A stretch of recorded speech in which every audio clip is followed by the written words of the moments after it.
How's it, guys? Welcome back to my FPL channel. First, I just want to say sorry for not uploading any videos recently. I was writing my semester tests, and they fell slap bang in the middle of some game weeks. So unfortunately, I couldn't record any videos. So maybe I'm gonna just start with a little bit of a summary. If I can remember correctly, my last game week that I previewed was game week 8. It wasn't that great of a game week. I ended up getting 46 points, which was below the average, which took me down. I think the lowest I've dipped is about 100k in overall rank. So mainly because of this game week. Uh, there's not much to say about this game week. This was the game week that Spurs had Cardiff, so everyone was bringing in Harry Kane, and he ended up blanking. I think he got 1 point if I remember correctly. So captaining Lucas Moura was an added bonus because he ended up getting 3, but obviously not a great game week. And this is also the game week that Liverpool played Man City. So I do have a lot of Liverpool players. So and they didn't. I think it ended up being a 0-0. So not great for FPL terms. I benched Robertson. He ended up getting 6 points. But what can you do? Then game week 9 came around and I ended up getting 50 points, which it's not great, but it was above the average, so it took me up a little bit in rank, not too great highly though. Um, Captain Salah, he started getting returns again. He got a goal, and then obviously Mane was benched after having broken his thumb on international duty. Not much else from everyone else. Robertson getting us 8 points again, and Trippier was quite consistent. And Aguero ended up, I think it was an assist. Yeah, and he ended up getting a goal against Burnley, which was quite disappointing because they ended up winning 5-0, but he only got one goal. That takes us to game week 10, which is the game week that just occurred. Very good game week for me. I ended up getting 94 points, and the average was 58, and that has taken me up to an overall rank of in the top 20k, which I'm very happy with. Mainly down to the Bournemouth and Liverpool players. Stuck with Salah, he ended up getting 15 points, and then Mane also got 15 points. And then Fraser and Wilson, the two budget options, they ended up doing very well as well. The big thing was Robertson not starting. I do think that if he did start, Liverpool would have kept the clean sheet, but there's not much you can do about it. Wan-Bissaka ended up coming on, and he only got 1 point. I did watch the Crystal Palace Arsenal game, and I did think that he played quite well. So it's optimistic for the future. I'm not too optimistic because he's got these lovely 3 fixtures all in a row. So I'm not expecting much from him, but hopefully Robertson comes in for the next game week fixture. Alonso ended up getting a clean sheet and an assist. I didn't watch the Chelsea game, but apparently his assist was not that worthy. He did like a back heel and it deflected off a defender, and then Ruben Loftus-Cheek ended up getting the goal. So I don't know how he got the assist, but I'm not really complaining as an owner. The one thing is people that owned Lacazette, they were saying that how did Lacazette not get the assist, but Alonso did. Obviously Lacazette, there's some controversy, but they say that he handballed it. No one really had a great enough angle to see. Happy with Richarlison getting that penalty, so he got an assist. A lot of people are thinking about moving Richarlison and Madison on, but I don't really think we can with this Brighton fixture and then Cardiff at home, and then obviously Madison has these great fixtures coming up. Overall, very happy with my team. I ended up sticking with the Liverpool guys of Salah and Mane, and I did not transfer in Hazard. I was regretting it a little bit a couple of game weeks ago, but now I'm happy with my decision, especially with Fulham coming up, and they seem to be the whipping boys of the Premier League at the moment. So yeah, again, 94 points and a top rank of 20k. And now if we look into the Game Week 11 preview, a couple of interesting things are happening.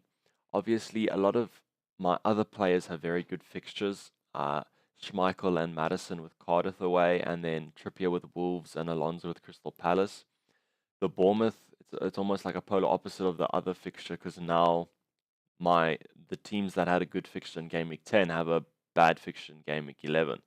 I don't know if this is that bad. I think Bournemouth are playing very well, and having Man United at home, they could still get a result there. But Richarlison with Brighton at home and then Aguero with Southampton at home is great. And then Arsenal for Liverpool's not the worst fixture. I do think Arsenal are quite leaky at the back, but I do expect goals in this game. So hopefully Robertson can get me attacking returns. And then obviously Salah Mane to get goals or assists. In terms of transfers, something that I can do that's quite interesting is if I transfer out Schmeichel to, say, Ryan, I can then afford Mane to Hazard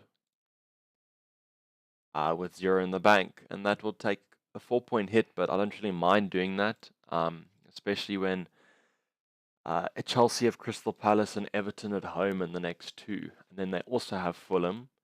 But what I might do is keep Mane for these 3 fixtures, and then as soon as Chelsea have Fulham, I'll transfer Hazard in for Mane. Yeah, so that might be an option. I was just showing my what I can do.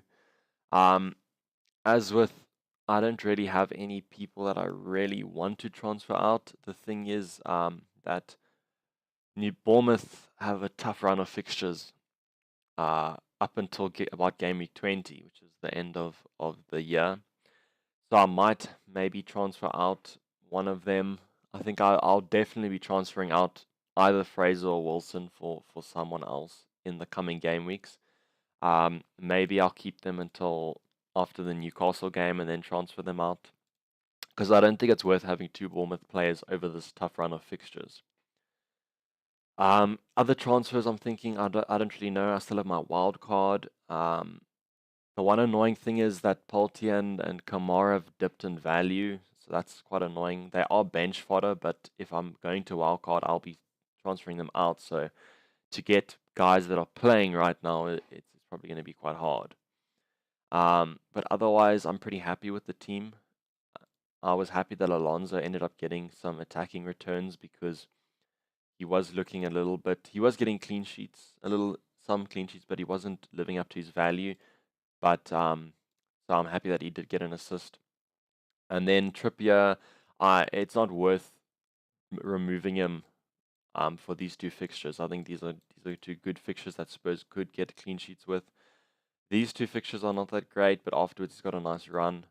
So I'll see what I do with him. He's also a nice enabler. I can transfer him down and then maybe move Mane up to someone else. With Man City, their fixtures are not the best. One other option I can do is maybe Mane to De Bruyne, because the worrying thing is Aguero has not been getting the full 90 minutes. From about Game Week 4, yeah, you can see that he's just got 70 last game week, but the rest he's got less. And if you're paying 11 mil for a premium player, you're going to want them to be playing 90 minutes. So after the Liverpool game, maybe someone like Aubameyang is looking like a good option.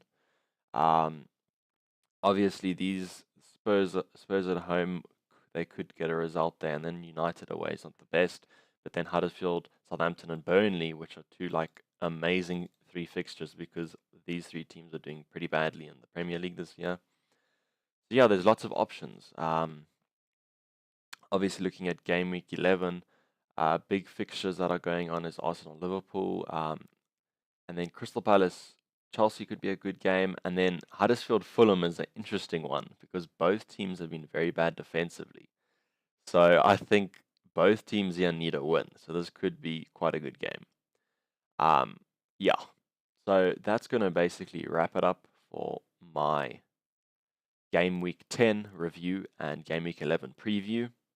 Obviously, again, top 20k. I'm very happy with that. It's probably my best start ever. Yeah.